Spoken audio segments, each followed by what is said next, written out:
actual bona fide, semi-clad hula girls, concealed amongst the starched sheets. Jawbreaker, however, was clearly at his wit's end.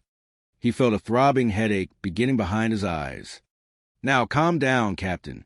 Take a deep breath. Everything's going to be all right. Of course. We'll look in the laundry shack. If it will pacify your feverish imagination. A moment of clarity for the Commodore.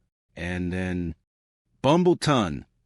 We'll go back to the hospital and take a nice, long nap. A very long nap indeed.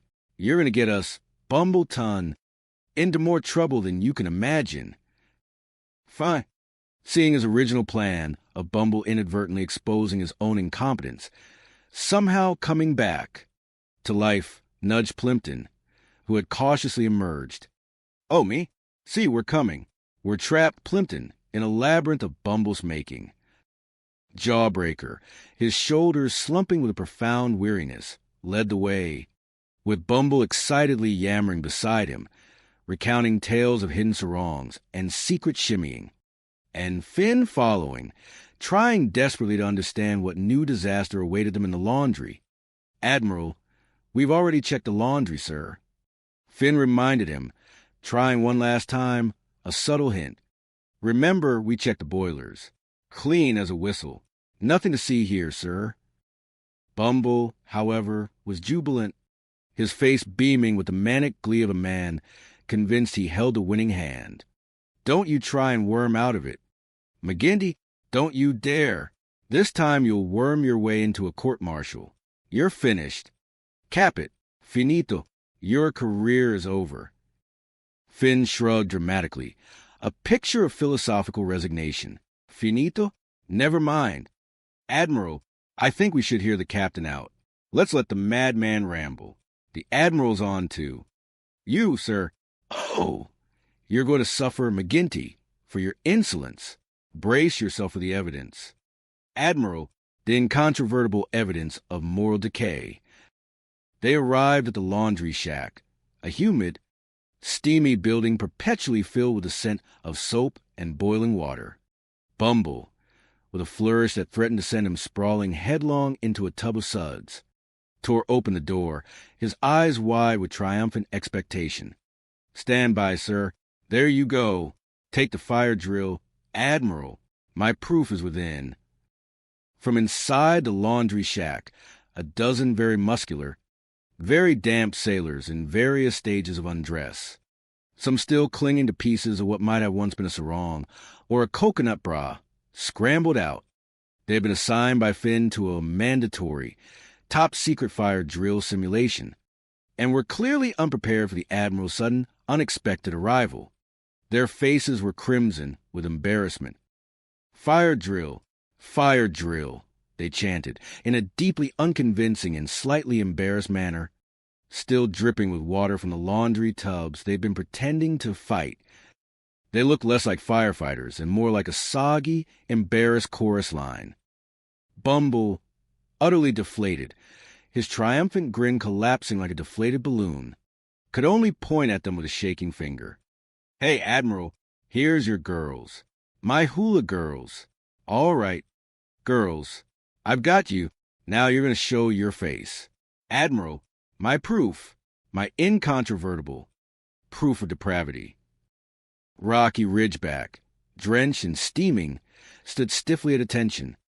A small bar of laundry soap stuck to his forehead. "That's a fire drill reporting 100% successful, sir. All fires extinguished, all towels folded, all undergarments accounted for. A paragon of preparedness, sir." Finn, with a sigh of relief, looked at Jawbreaker, a carefully curated expression of sorrow on his face. "I'm sorry, Admiral. Terribly sorry. Sir, Bumbles' condition seems to be worsening with remarkable speed. The delusions are becoming more persistent, more vivid." Jawbreaker, shaking his head, rubbing his temples, turned to Bumble, who now looked truly broken, his spirit deflating like a punctured dinghy. "It's all right, McGinty. Captain Bumbleton, you should know better than to obstruct a man pursuing his duty, sir. You, sir, have caused an utter debacle. Now, Admiral, please, baby. All the girls are getting away. The girls are in the suits, I tell you. Bumble wailed, pointing at the fleeing, embarrassed sailors, still clinging to the illusion. Sure there are, Captain, Jawbreaker said with an almost patronizing calm, his voice weary beyond words. Sure there are, indeed. A remarkable collection of highly disciplined male personnel. Back to the hospital. Sir, and this time, Bumbleton, I'll do it myself. I will personally escort you. Easy does it. A nice long rest. And you'll be as good as new. And if you're real good, Wally, maybe you'll even get your stripes back after a thorough psychiatric evaluation. Bumble, now thoroughly distraught, a pathetic, shivering wreck, kept pointing at the fleeing sailors. Yeah, well, please, you got it. Maybe it's a trap. I believe you, Wally. I believe you now. Come along. You're going to be all right.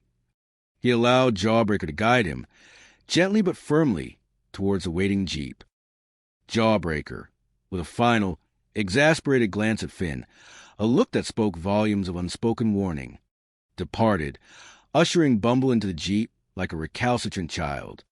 Goodbye, Captain Bumbleton, and we'll see you on visiting day, sir. Once your mind has, hopefully, regained its proper faculties. Finn merely shrugged, a subtle smile playing on his lips, relief flooding through him like a cool, tropical breeze. Bumble's plan had utterly, gloriously, disastrously backfired. Days later, the sun dipped below the horizon, painting the sky in fiery hues of orange and purple, casting long, dramatic shadows across Coral Cove Atoll. Ensign Plimpton, still slightly shell-shocked but now wearing a proud, if somewhat dazed, smile, was being hailed as a hero. He had, quite by accident, single-handedly taken out a simulated enemy drone during the chaos of the air raid, convincing Jawbreaker that he possessed extraordinary combat instincts. Finn McGinty, reclining in his captain's chair on the deck of the Coral Cat, watched as Gizmo polished a section of the hull, an aura of weary satisfaction emanating from him. Mr. Plimpton, you were well. Magnificent is the only word for it. Utterly magnificent. A true testament to the unpredictable nature of combat and accidental heroism. Plimpton blinked, still somewhat dazed by the events of the day. A hero against his will. Magnificent? What did I do, Skipper? I just pulled the lever. Sir, it went bang. A very loud bang. Sir. Rocky Ridgeback stepped forward, his usual gruff demeanor softened by genuine admiration. He shoots down an enemy bomber all by himself. Skipper, out in the open, all alone, in a major attack. And he says, what did I do? He's a marvel. Sir, a natural-born warrior. Finn beamed, enjoying the spectacle of Plimpton's accidental glory. Well, Mr. Plimpton's always very modest. Sir, it's one of his many charming qualities. His humility is legendary. You shot down an enemy by... Myself? Sir, Ensign Plimpton has a request. Bullock, thoroughly impressed by Plimpton's inexplicable heroism, nodded, a rare, almost approving smile playing on his lips. Request? Yes, sir. Anything for the hero of the hour. Plimpton swayed slightly, his eyes glazing over, the adrenaline and lingering confusion finally taking their toll. Permission to faint, sir. And with that, he crumpled to the ground in a dead faint. A remarkably theatrical end to his moment of glory. Finn quickly knelt beside him, checking for a pulse. Yes, I was saying, sir, Ensign Plimpton's very modest. Sir, he simply can't handle all this praise. It overwhelms his delicate constitution. You look... I've got it, General. Don't you, sir? I'm not going to do this myself. I'll show you. Meanwhile, back in his office, Commodore Bumble was muttering darkly about Finn McGinty's perpetual ability to snatch victory from the jaws of defeat. He was, as usual, trying to hide a stash of his personal comforts, a collection of illicit, high-proof coconut rum, his precious martini